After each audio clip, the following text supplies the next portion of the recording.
I love you, Mina breathed against his back, not knowing if these would be her last words. Jihoon's hand tightened around hers, that same gentle grip from their first night together, when he'd traced circles on her palm, and she'd foolishly thought a man like him could be safe to love. I know, he whispered. The gun went off. But how did a curvy African dancer end up taking a bullet for Seoul's most dangerous mafia boss? How did a man who'd killed 17 people with his bare hands learn to love? Let's rewind to where this impossible love story began, 3 months earlier, in the place where an innocent woman met the devil himself. Hit that subscribe button right now and turn on notifications, because this story of love, betrayal, and revenge is about to take you on a ride you won't forget. I promise you, by the end of this, you'll believe that love can bloom even in the darkest places. Now let's begin. Mina's hips rolled to the Afrobeat rhythm as strobe lights painted her dark skin in shades of purple and gold. Club Noir was packed, but she felt his eyes on her before she saw him. It was like being watched by a predator. When the music stopped and the applause died down, a voice cut through the noise like a blade. You! Come here. She looked up. Kang Ji-hoon sat in the VIP section, legs crossed, expression unreadable. He wore a black suit that probably cost more than her entire year's salary.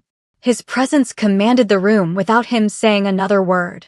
Mina's friend Zainab grabbed her arm. Don't go. That's Kang Ji-hoon. He's dangerous. I know who he is. Then you know people don't say no to him. Mina pulled away and walked toward him, her heels clicking against the marble floor.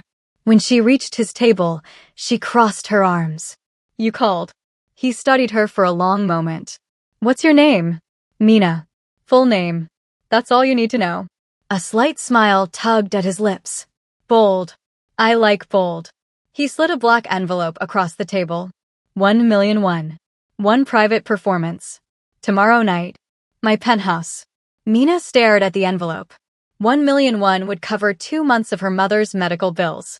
But she'd heard stories about what happened to girls who went to private performances for men like him. What kind of performance? She asked. The dancing kind. What did you think I meant? With men like you, I don't assume anything.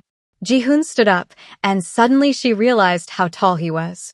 He leaned close enough that she could smell his cologne, expensive, intoxicating. Men like me? You don't know anything about me. I know enough. Then you know I don't ask twice. He straightened his cufflinks. Tomorrow, 9 p.m. My driver will pick you up. He walked away, his bodyguards following like shadows. Mina stood there holding the envelope, her heart hammering. Zainab rushed over. Girl, what did he say? He offered me 1,000,001. For what? That's what I'm afraid to find out. The next evening, a black Mercedes pulled up outside Mina's tiny apartment in Itaewon. The driver didn't speak, just opened the door. Mina wore a simple black dress and carried her dancing shoes. She told herself she'd dance, take the money, and leave. Simple. The penthouse was on the top floor of one of Seoul's most expensive buildings. When the elevator doors opened, she stepped into a space that looked like it belonged in a magazine. Floor-to-ceiling windows overlooked the glittering city. Everything was black, white, and chrome. But something was wrong. She heard grunting, then a crash. Following the sound, she found Ji-hoon in his living room, blood soaking through his white shirt. A man in a suit, his bodyguard, she guessed, was trying to help him onto the couch. Boss, you need a hospital, the bodyguard said frantically. No hospitals. No doctors. They'll ask questions. Ji-hoon's face was pale with pain. Then he saw Mina. You're early. You're bleeding, she said stupidly. Observant. He winced as he pressed his hand against his side. You can leave. Come back another time. But Mina didn't move. She'd spent 2 years in nursing school before she had to drop out to make money dancing. Her training kicked in before her common sense could stop her. Move your hand, she ordered, walking toward him. What? Move it. Let me see. Ji-hoon's bodyguard looked shocked. Miss, you can't. Unless you want your boss to bleed out on this very expensive couch, move aside. Mina knelt beside Ji-hoon and peeled back his shirt. The wound was a graze deep, but the bullet had gone through. You're lucky. It missed everything vital. But it needs to be cleaned and stitched. You know how to do that? Ji-hoon asked, his dark eyes studying her face. I know a lot of things. First aid kit? Minjun, get it, Jihoon ordered. The bodyguard rushed off. As Mina worked, cleaning the wound with steady hands, Jihoon didn't make a sound. Most men would be groaning, but he just watched her. Why do you dance? He asked suddenly. Why do you bleed? He almost smiled. Occupational hazard. Same. Dancing makes you bleed? Dancing pays for my mother's cancer treatment. The cancer makes her bleed. So yes, indirectly. She began stitching, grateful her hands weren't shaking. Your turn. What's your occupation? Let me guess. Import-export? Something like that. And people shoot at you because they don't like my business practices. Shocking. When she finished, she sat back. You need antibiotics. And rest. No strenuous activity for at least a week. Jihoon buttoned his shirt, barely wincing. You're more useful than I thought. Happy to help. The $1,000,000 is still yours. But I have a different proposition now. He stood carefully and walked to his desk, pulling out a folder. I don't need a dancer, Mina. I need someone invisible. Someone my enemies would never suspect. Someone exactly like you. Suspect of what? Someone in my organization is betraying me.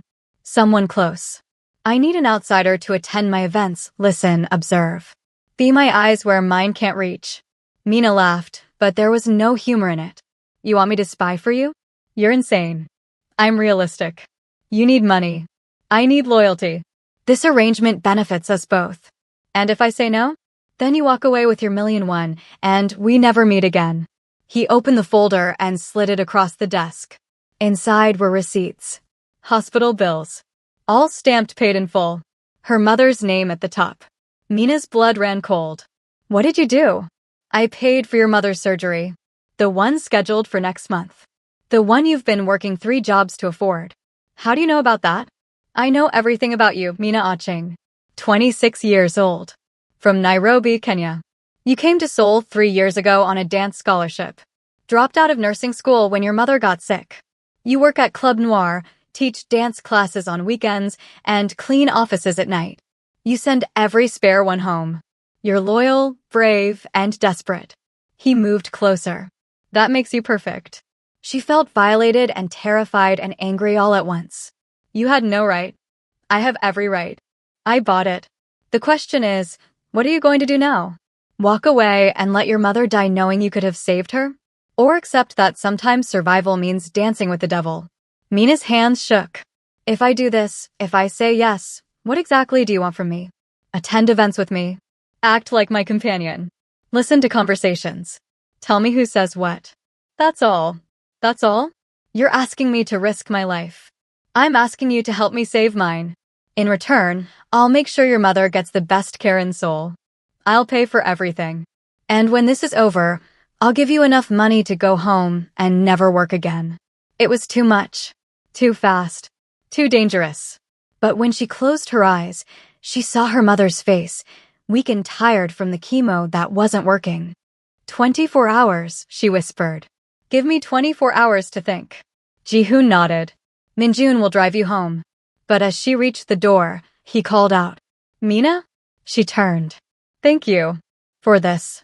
He gestured to his bandaged side. You could have left me to bleed. Maybe I should have. Maybe.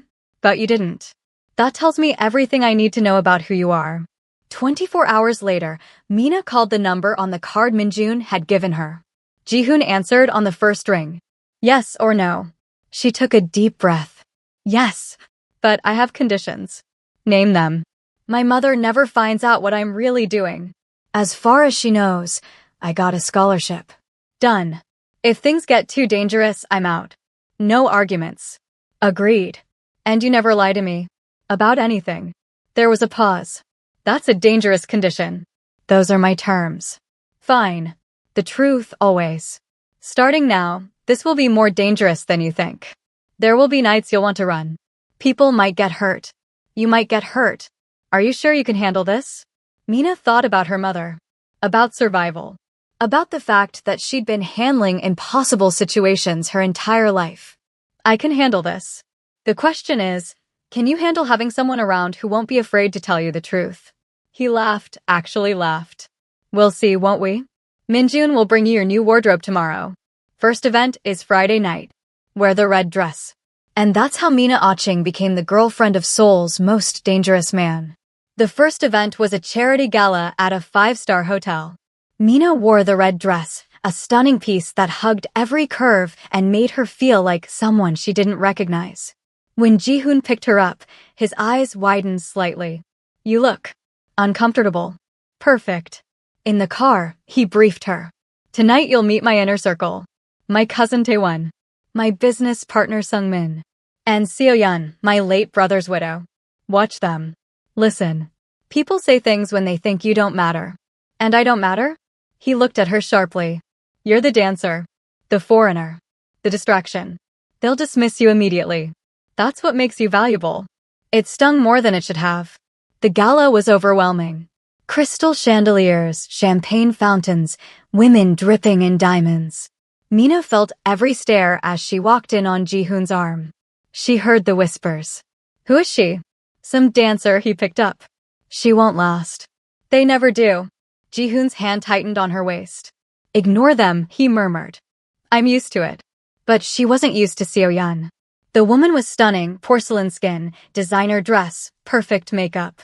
She approached them with a smile that didn't reach her eyes. Ji-hoon, you brought a date.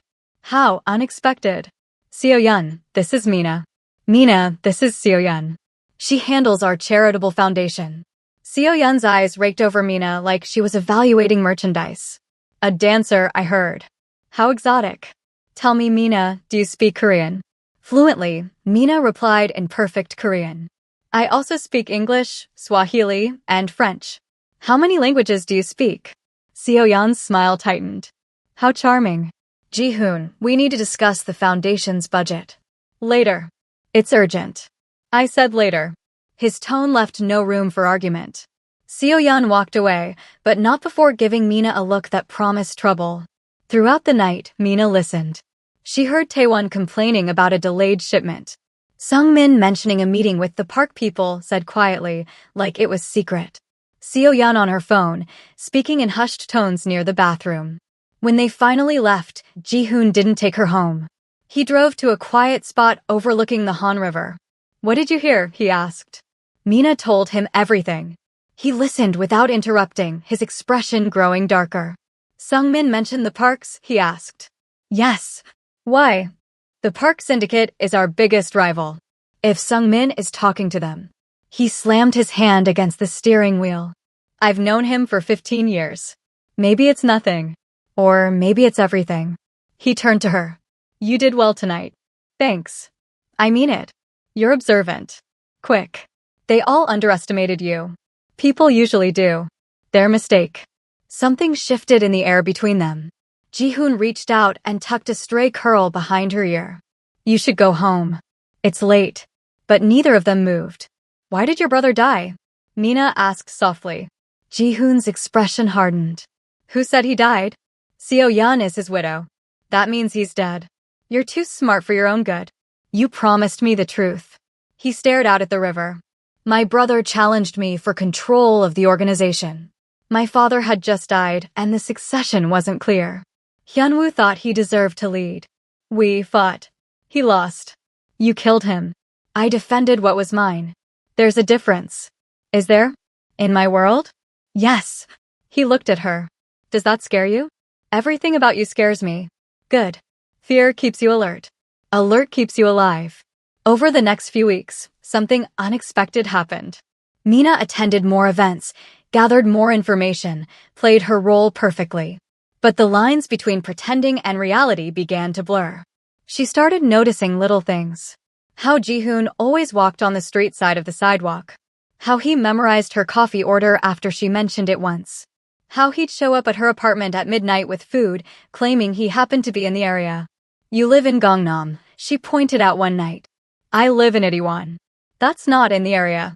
Maybe I like the drive. Or maybe you're checking up on me. Would that bother you? She should have said yes. Should have kept the boundaries clear. Instead, she said no. It doesn't bother me. Something flickered in his eyes. It should.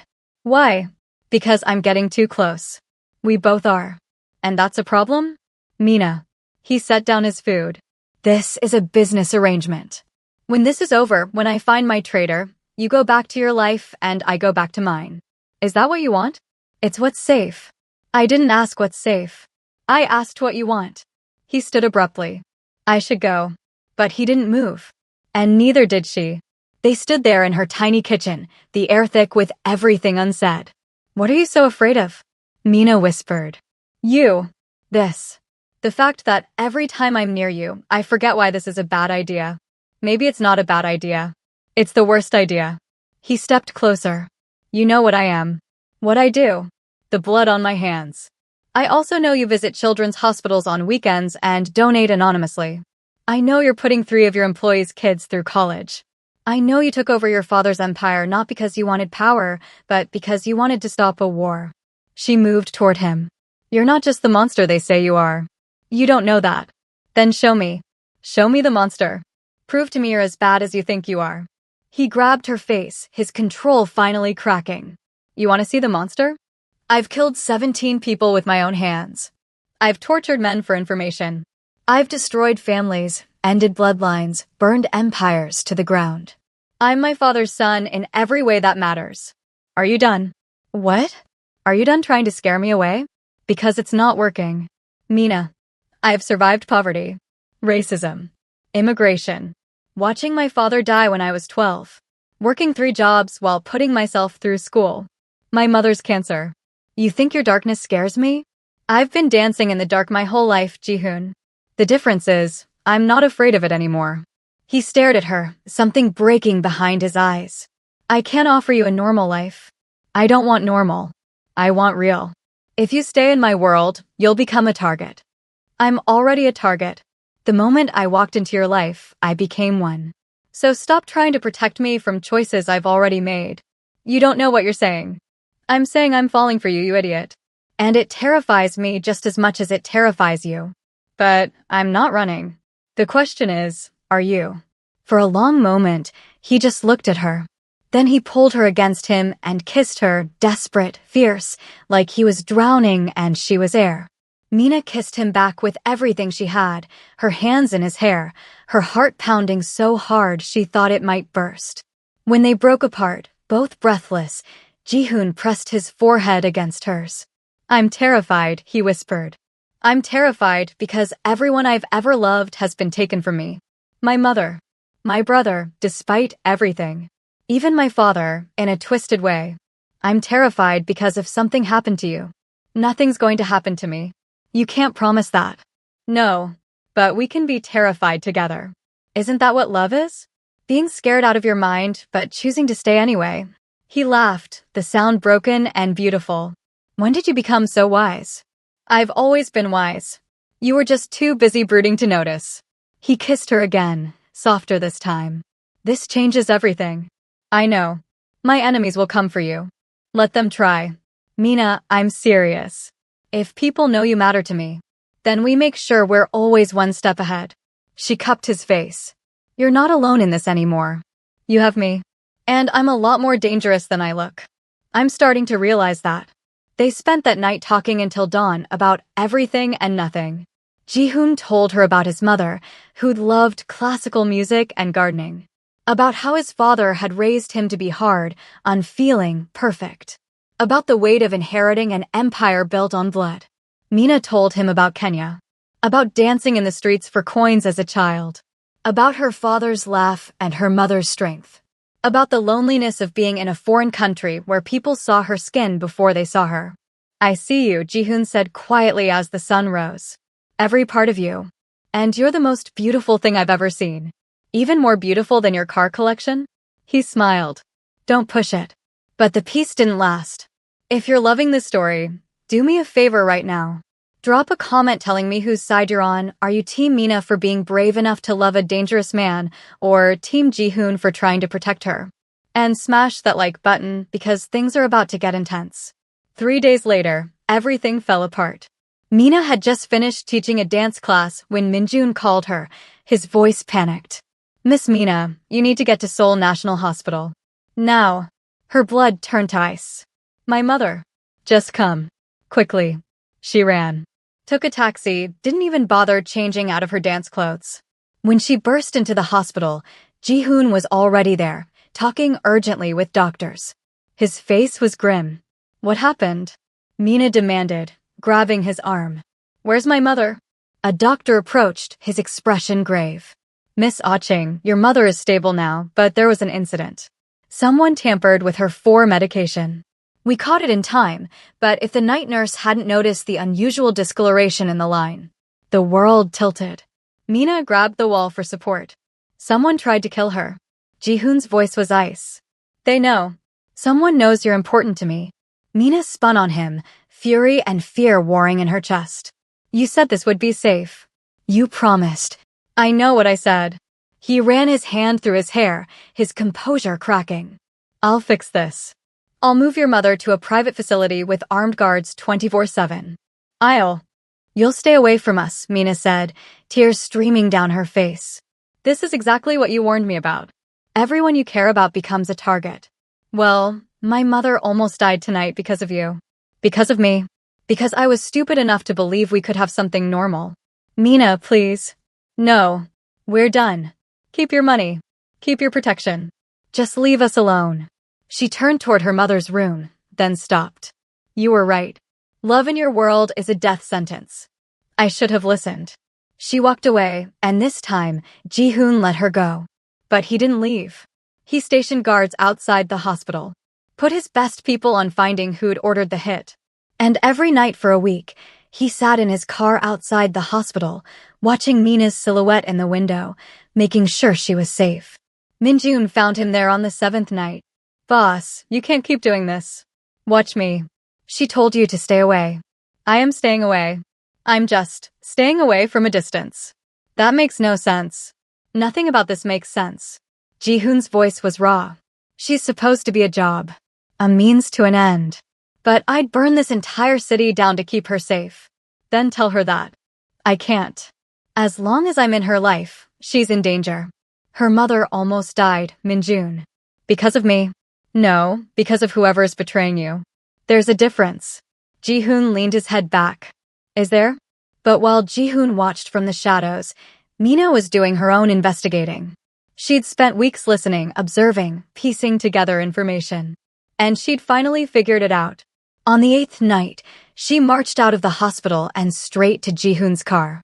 She yanked open the door. You've been sitting here all week, she said. I'm keeping watch. While keeping your distance. Very noble. She slid into the passenger seat. I know who your traitor is. His head snapped toward her. What? It's Seo-yeon, your brother's widow. She's been feeding information to the Park Syndicate. How do you? The night of the gala, I heard her on the phone. She mentioned a warehouse on the east side. 2 days later, your east side warehouse was raided. At the museum benefit, she talked about the shipment on Tuesday. Your Tuesday shipment was intercepted. I didn't connect it at first, but after what happened to my mother, I started putting pieces together. Ji-hoon stared at her. You've been investigating while I thought you were just staying away from me? I'm capable of multitasking. She crossed her arms. She's planning something big. I heard her tonight in the hospital chapel. She thought no one was around. She was on the phone talking about tomorrow night and finishing it. Tomorrow night I have a meeting with the Park Syndicate. To negotiate peace. It's a trap. I know. I've known for days. That's why I've been preparing. Preparing for what? To end this. All of it. He turned to her. I'm walking into that meeting knowing it's a trap. My people will be positioned everywhere. When the Parks make their move, we'll be ready. By tomorrow night, this war will be over. And Seo-yeon? We'll get the justice my brother never did. Let me help. Absolutely not. Ji-hoon. No. I already almost got you and your mother killed. I'm not putting you in more danger. I'm already in danger. We established this. So stop trying to protect me and let me help end the threat. She grabbed his hand. I can get close to Seo-yeon. She thinks I'm out of your life. She'll talk to me. It's too risky. Everything about us is risky. But I'm done sitting on the sidelines. She squeezed his hand. Let me do this. Let me help you finish this so we can actually have a chance. He studied her face for a long moment. You're the most stubborn woman I've ever met. Is that a yes? It's a, if anything happens to you, I'll never forgive myself. I'll take it. The next evening, Mina approached Seo-yeon in the hospital chapel. "Can we talk?" Seo-yeon looked up surprised. "Mina, I heard about your mother." "I'm so sorry." "Are you?" Mina sat down beside her. "Because I've been thinking. Ji-hoon warned me this would happen. That being close to him would make me a target.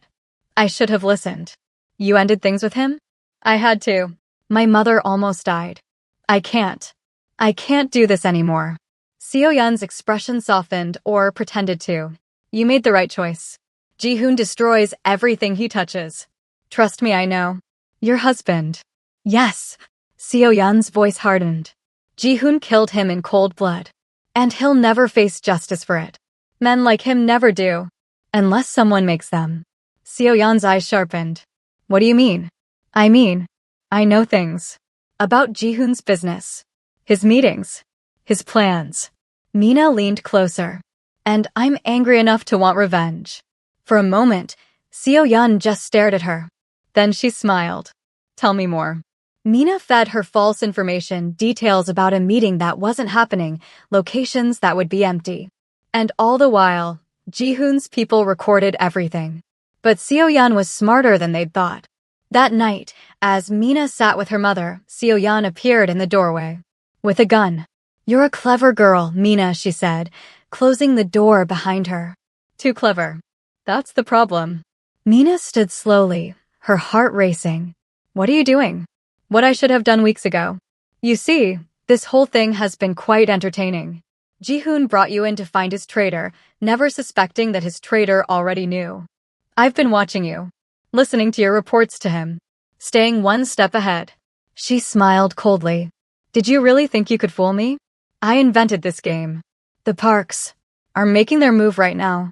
While Ji-hoon's at the warehouse expecting an ambush, they're actually hitting his real operations across the city. By dawn, the Kang organization will be in ruins. And you're the perfect final message to send him." "Why? What did he do to deserve this?" Seo-yeon's face twisted with rage. "He killed my husband."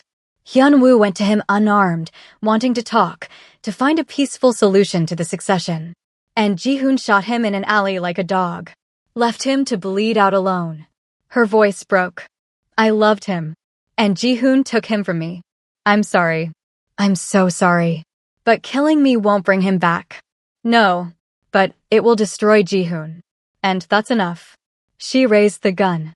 The door burst open. Ji-hoon stood there, flanked by Min-jun. His own gun was already drawn, his face a mask of cold fury. "Step away from her, Seo-yeon." Seo-yeon grabbed Mina, pressing the gun to her temple. "Don't move or I'll kill her right here." "You won't." "Won't I? I've already lost everything because of you." Ji-hoon's eyes met Mina's. She saw fear there, raw, real fear. But also trust. He trusted her to be strong. To survive this. "You want revenge?" Ji-hoon said, his voice deadly calm. "Take it from me. Not her. She's innocent." "Innocent?" "The moment she fell in love with you, she became guilty. The moment you fell for her, you signed her death warrant." Mina felt Ji-hoon's presence like a physical force. Even across the room, even with a gun to her head, she felt safe because he was there. "If you pull that trigger," Ji-hoon continued, his voice dropping to a dangerous whisper, "there won't be anywhere in this world you can hide. I will find you. And what I did to my brother will look like mercy. Always so cold. So controlled. But not with her, right?" Seo-yeon pressed the gun harder against Mina's temple. "She's your weakness. Finally, after all these years, you have something to lose.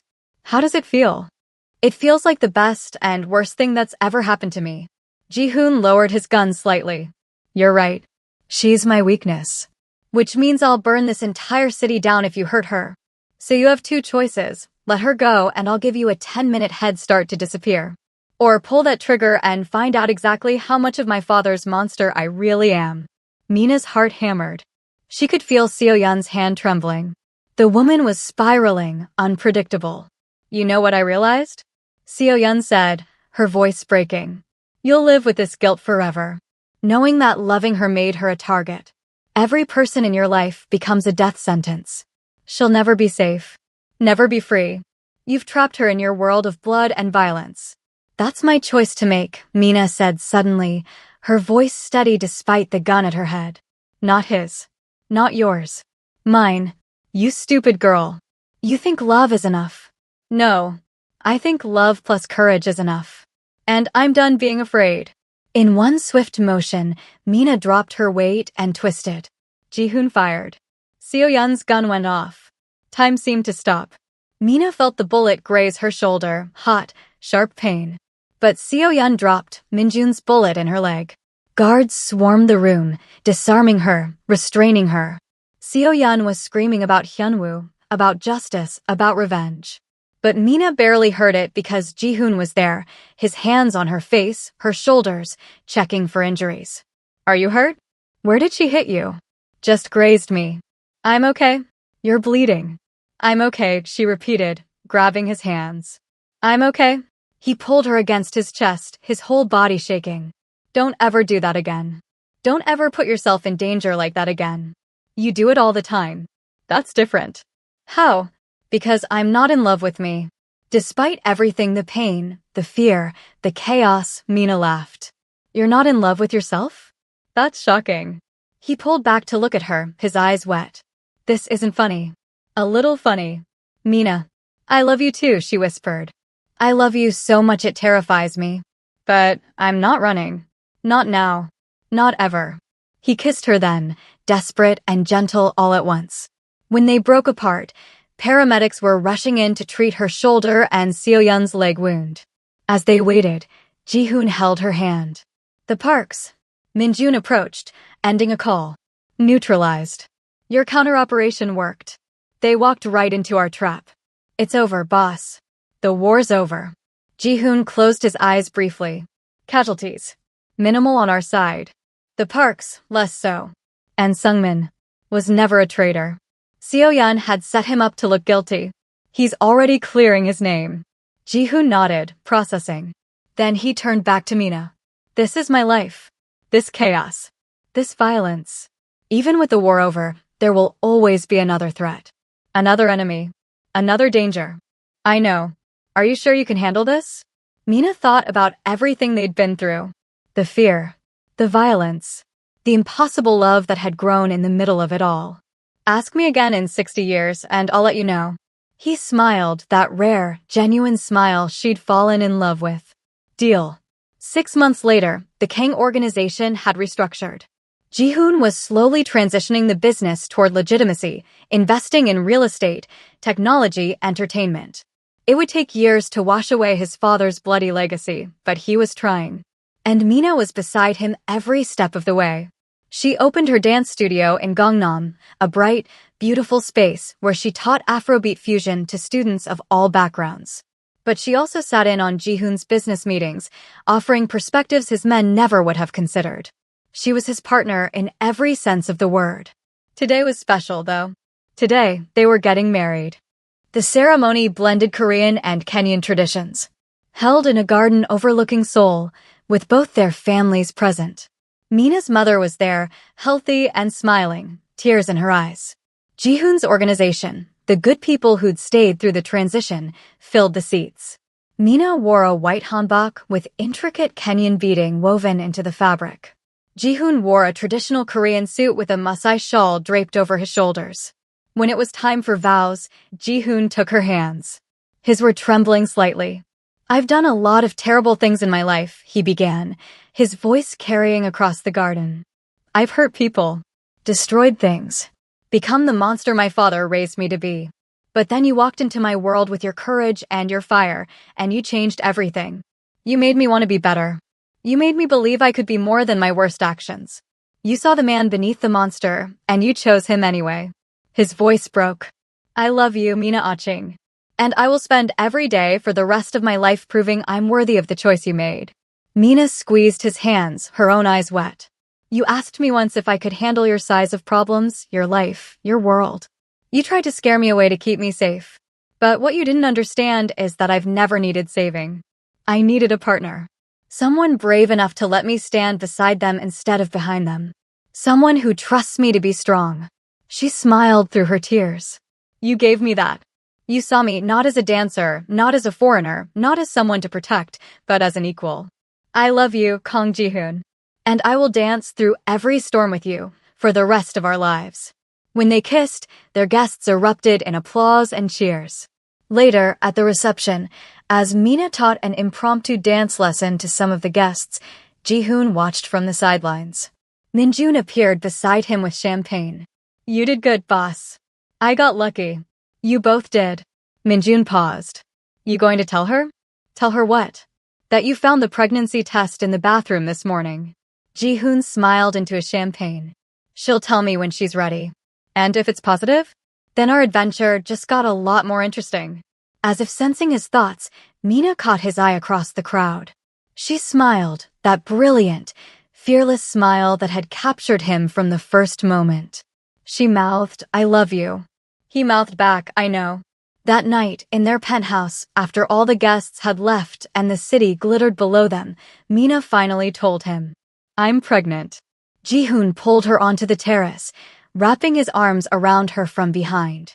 I know. She turned in his arms. You know? How? I pay attention. You've been tired. Nauseous in the mornings. You haven't had wine in 3 weeks. And I may have found the test this morning. She smacked his chest. You went through the bathroom trash? I'm thorough. You're nosy. He placed his hand on her still flat stomach, his expression full of wonder. How do you feel about it? Terrified. Excited. Overwhelmed. She covered his hand with hers. Your world is safer now, but it's still not completely clean. Are we crazy for bringing a child into this? Probably. But we're crazy together. He turned her to face him. Our child will grow up knowing both worlds, yours and mine. They'll have your courage and my stubbornness. They'll speak Korean and Swahili. They'll understand that family isn't about blood or borders, but about who you choose to love. He kissed her forehead. And they'll be so loved they won't know what to do with it all. Can you handle this size of responsibility? She teased. He laughed. Can you? Watch me. And as soul sparkled beneath them, as their baby grew inside her, as their impossible love story continued to unfold, they held each other. Two people from different worlds who'd found home in each other. Because sometimes the bravest thing you can do isn't running from the storm. It's learning to dance in the rain. And they were just getting started. So there you have it, loves. The story of how a curvy African dancer brought a Korean mafia boss to his knees, not with weakness, but with strength. Not with submission, but with partnership. Not by changing who she was, but by being exactly herself. If this story touched your heart, show me some love right now by smashing that like button. Drop a comment telling me what you'd name their baby. I'm reading every single one, and I might even use your suggestion if I continue their story. And if you haven't subscribed yet, what are you even waiting for? Hit that subscribe button and turn on notifications because I've got more Afro-Korean romance stories coming that will have you crying, laughing, and believing in love again. Should I make a part 2? Do you want to see Mina and Ji-hoon navigate parenthood while dealing with the remnants of his father's empire? Do you want to see their baby grow up? Let me know in the comments because I write these stories for you. Until next time, remember, love knows no borders, courage comes in all sizes, and sometimes the most powerful thing you can do is choose to stay when everyone expects you to run. I'll see you in the next story. Keep dancing through your storms, beautiful people.